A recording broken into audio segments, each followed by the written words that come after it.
In this video, we will be learning about the lease window. The lease window is where we accomplish desking a lease. LightYear can also accommodate one-pay leases, first payment manufacturer paid, and first payment dealership paid scenarios. In the lower left-hand corner of the screen, you'll see the running list of vehicles added from the guest window that are now available for payment calculations. The highlighted vehicle is the active one you're currently working. This screen is vertically divided. On the left, you have the deal content, MSRP, sales or front-end products, lease price, F&I or back-end products, trade allowance, rebates, incentives or dealer cash, and so on. Just below these fields and above the vehicle selection, you'll find the lease lender defaults for mileage. Estimated miles per year is where you enter the guest's anticipated annual mileage, what they plan to drive, including any they may have decided to purchase above the allowance. Lender miles per year is where the lease mileage allowance is. This field should populate from defaults in lease lender setups. Your editable fields can be modified by going into edit mode, tabbing to, or clicking into the fields you'd like to change. You'll notice the payment near the bottom of the screen immediately updates to reflect the modifications. To save changes, click OK in the upper right-hand corner of the screen or press Enter.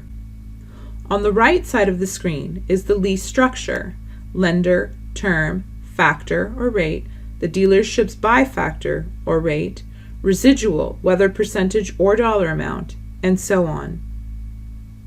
Near the lower portion of the right-hand side of the screen, you'll find a breakdown of the lease calculation: gross cap, equity, cap cost reduction, net cap cost, and total upfronts, which includes the first payment.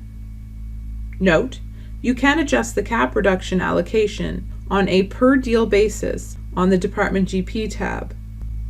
A partition of deal statuses give way to the payment just below. If your guest is attempting to get a specific monthly payment, you can click the payment field to open the Roll Lease submenu. Enter the desired payment, then uncheck Auto Roll to see the options you have to get as mathematically close as possible to their desired payment. If you decide to update the lease with one of those options, click the green confirmation checkmark just to the right of the option header. To the right of the payment field, you'll find a checkbox labeled Waive First Payment. This is exclusively for factory incentive programs where the OEM agrees to reimburse the dealership for making the customer's first payment. This function basically removes the first payment, allowing that dollar amount to go to a factory receivable account line during GL posting. It may not actually change the overall lease calculation itself. It too is possible to map the one-time payment to a manufacturer-paid line on the contract or other paperwork if applicable. Just below that, there are two fields, one reading dealer pays, the other manufacturer pays. At the present, these are memo fields only. If there is a need to manually enter dollar amounts here to have them print on a form, it's possible, but by default they are memo only. To the right of the dealer manufacturer pays fields, you'll find a gross profit summary. Here's the breakdown.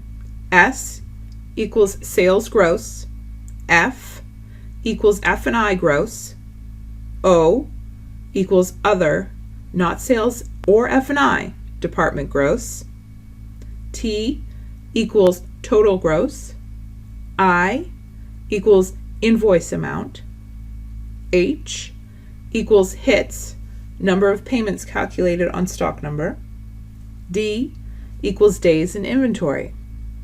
Note, by default, these amounts do not include holdback. This can be changed to include holdback if the dealership prefers it. Look for the glasses H icon. This hides the previous mentioned detail in addition to any cost or dealer incentives on your main lease window. Click it again to toggle the options back into view. To the left of the payment field, you'll find another checkbox. This one is labeled One Pay. Check this box to calculate a one-pay lease. Like a cash retail deal, the customer is agreeing to pay the total amount of the lease at the time of delivery. Below that checkbox are two toggle options, Upfronts Extra and Upfronts Included. If there is equity in the deal, you can tell the system to pay for the upfronts with that equity by selecting Upfronts Included. If the customer is going to pay for upfronts out of pocket, in addition to any equity already in the deal, then select Upfronts Extra. Cash required will adjust accordingly. Note: whether rebates can be used to pay for upfronts is up to the OEM. Some require that the total rebate amount go towards cap reduction. LightYear is capable of forcing the entire rebate to cap reduction in lease lender setups. The remaining tabs, Department GP, Fees and Taxes, and Vehicle, will specifically address in another video. Congratulations, you have successfully learned about the lease window.